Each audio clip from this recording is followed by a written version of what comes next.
Well, hello, beautiful artisans. Welcome to Echo Art with Carmella-T. I am going to share this quilt with you today. It is, in my mind, pretty well done. So I'll share this with you today. And if you're new to the channel, we create with all recycled materials, fabrics, and supplies. So grab all your scrap fabrics, come on board, get creative, be innovative, be inspired. We just love having you. And if you are coming back, thank you so much for coming back. I love the projects that you share with me in my email and in the general comment section, and the ideas that you have, the questions that you have, and anything else that you like to share. We are here for you. So with that, so what I want to do is share with you, first of all, just a little recap on the last couple of videos. What we were doing, and this is the completion of it, is I just took an old quilt that I had made a long time ago, totally traditional, in a traditional manner, and thinking with the Boro Sashiko inspired method, how can we spiffy it up a little bit? And because I love little whimsical things, I love little whimsical houses and flowers and, you know, hearts and dragonflies and all of that. And, but we kept this simple. So we made some whimsical houses, and I'm going to share them with you. For those of you who were with me on TikTok the other day, I shared a lot of the houses, and then I made one more and to complete it. So, with that, if you have any questions on this quilt or what we're doing, please feel free to ask me. I'm happy to answer.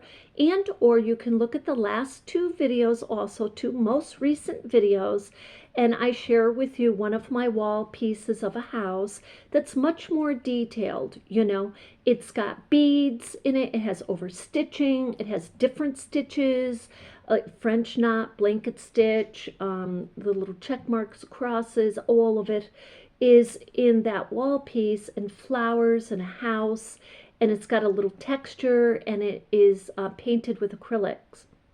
So acrylic paint, you can do tons of things with acrylic painting. However, this particular quilt we're keeping nice and simple. So I made this quilt, which is about, I'll tell you what the width is. I'll go over the measure first.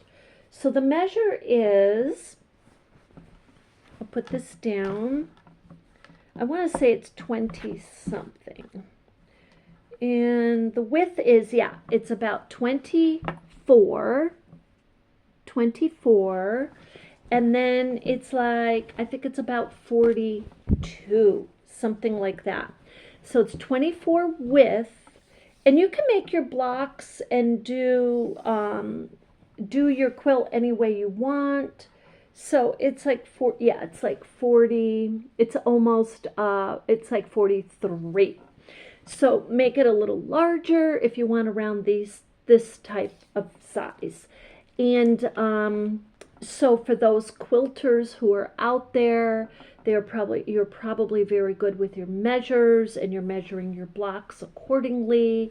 These blocks, I believe, were like 10 by 10 around there, and then I folded them. Let's see. Here, I'll measure. All of the traditional sewists know I'm not a traditional sewist, but I love it's 10 by about, this one's about 8, and this one's 10 by about 8. So it wasn't exactly 10, it was probably like 10.5 by 8.5, like that.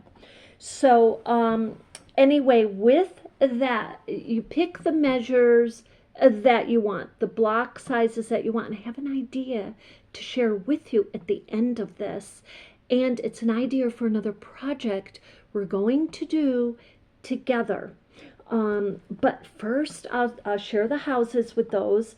And I'm going to also share with you why I didn't add hearts or any more houses. But so you see that we've got four blocks going with size.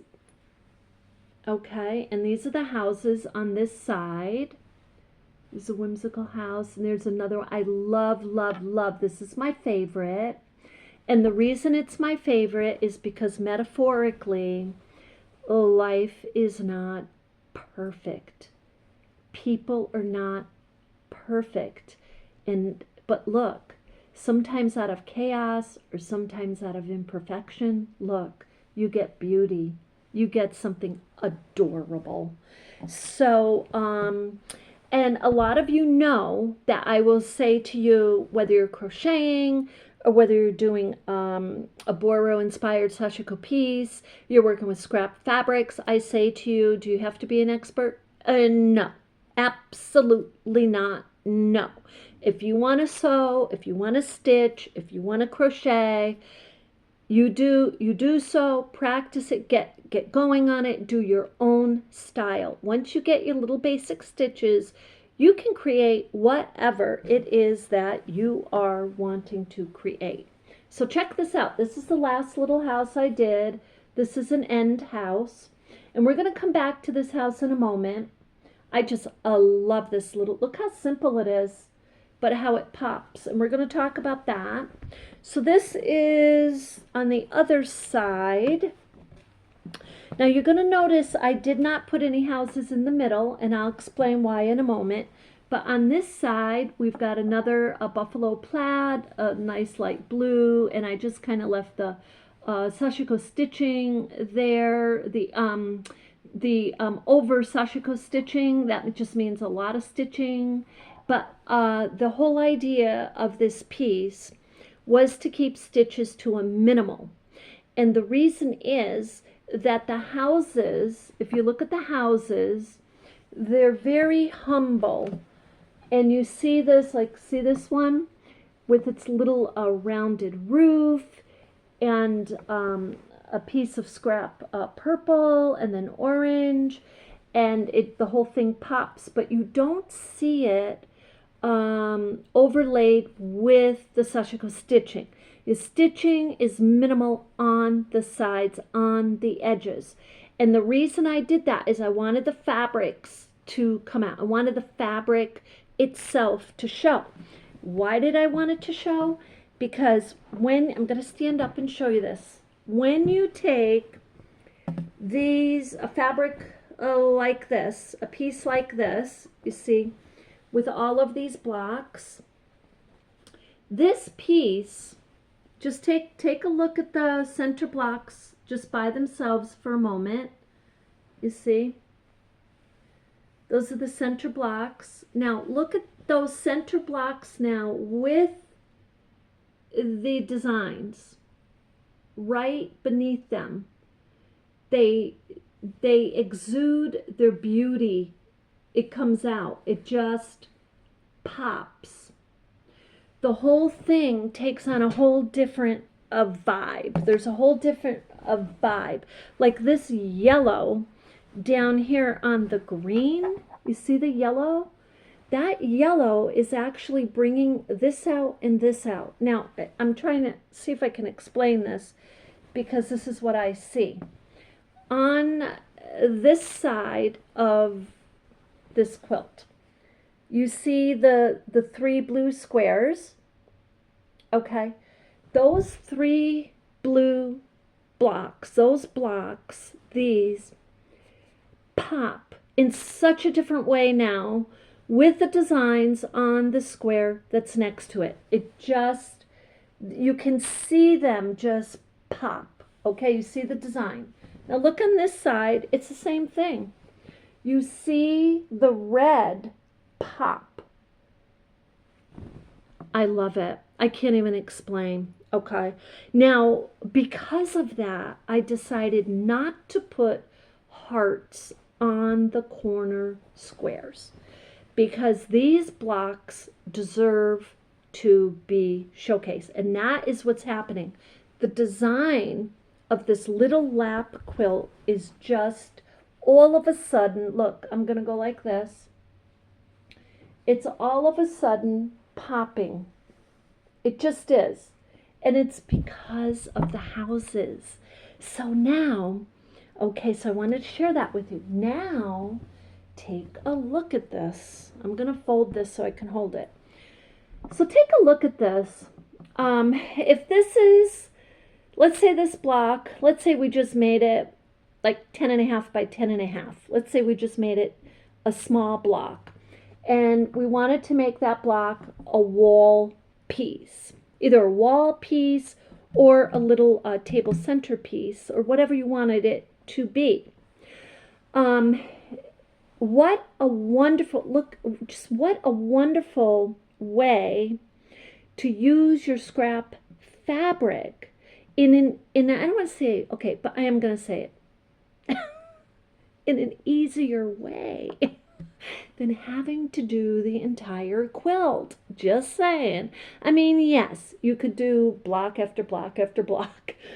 You can build your design, whether it's hearts or houses or cats or whatever it is, and then you can sew them all together. Or you can do like I'm going to do, and I'm going to bring you along with me this summer. This is one of our designs. Well, maybe we make it sooner, but there's a couple things we need to do before that, and I'm going to share that with you in a moment.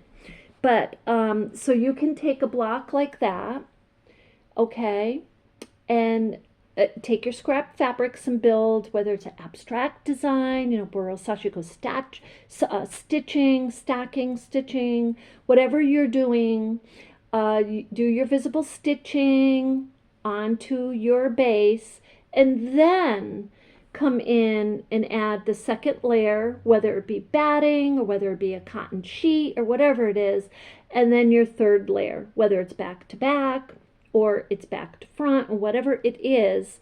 So, but you're keeping it all simple. You can hand sew it all. You don't even have to use your machine, and you've quilted it, and you can design your house as detailed as you want. So that's what we're going to be doing this summer, is we're going to be detailing these a little bit more on individual pieces. So I will be sharing that with you.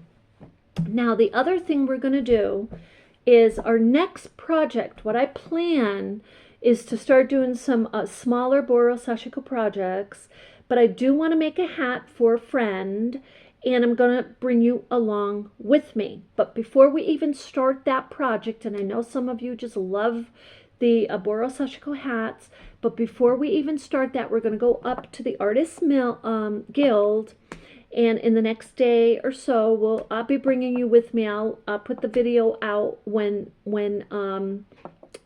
we get there.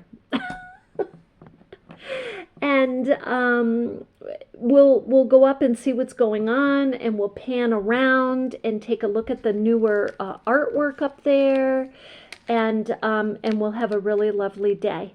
So I look forward to the projects coming up, and yeah, our hats they're overdue.